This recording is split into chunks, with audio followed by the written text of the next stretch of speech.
اب اولاد کی تربیت کیسے کرنی ہے، کہاں سے شروع کرنی ہے، سب سے پہلے ہم اسی پر بات کریں گے۔ دیکھیے، قرآن کریم میں بہت سارے خواتین کے بارے میں بھی واقعات آتے ہیں اور اسی طرح مردوں کے بھی، لیکن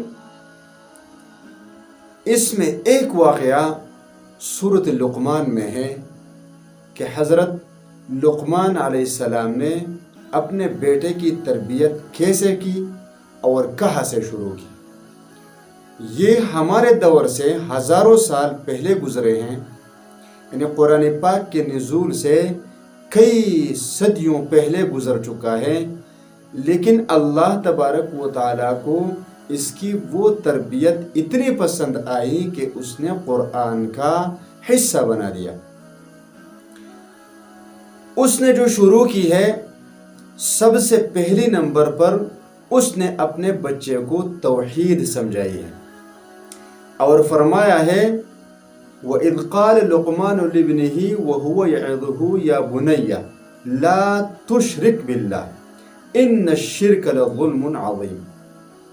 چونکہ انسان فطرت میں توحید پر پیدا ہو جاتا ہے، یعنی انسان کی پیدائش فطرت اسلام پر ہوتا ہے، جیسا کہ آپ صلی اللہ علیہ وسلم کا فرمان مبارک ہے۔ بعد میں پھر ہمارے تربیت کے ذریعے کبھی مسلمان بن جاتا ہے، کبھی عیسائی بن جاتا ہے، تو کوئی یہودی، کوئی نصرانی اور کوئی مجوسی بن جاتا ہے۔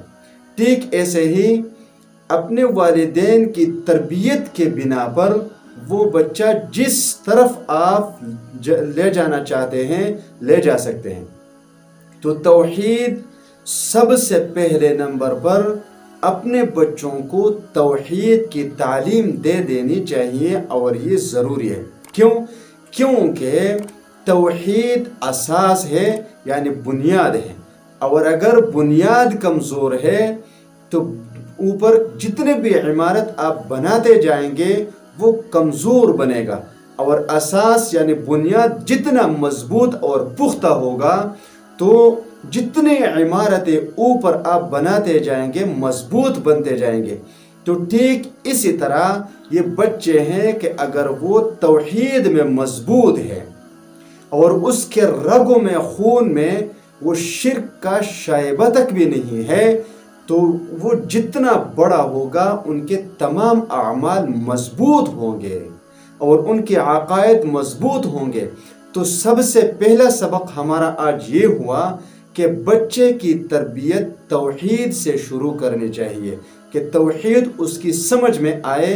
یہ پہلی سیڑھی، اور انشاءاللہ دوسرے نمبر پر ہم کل کی ویڈیو میں بات کریں گے۔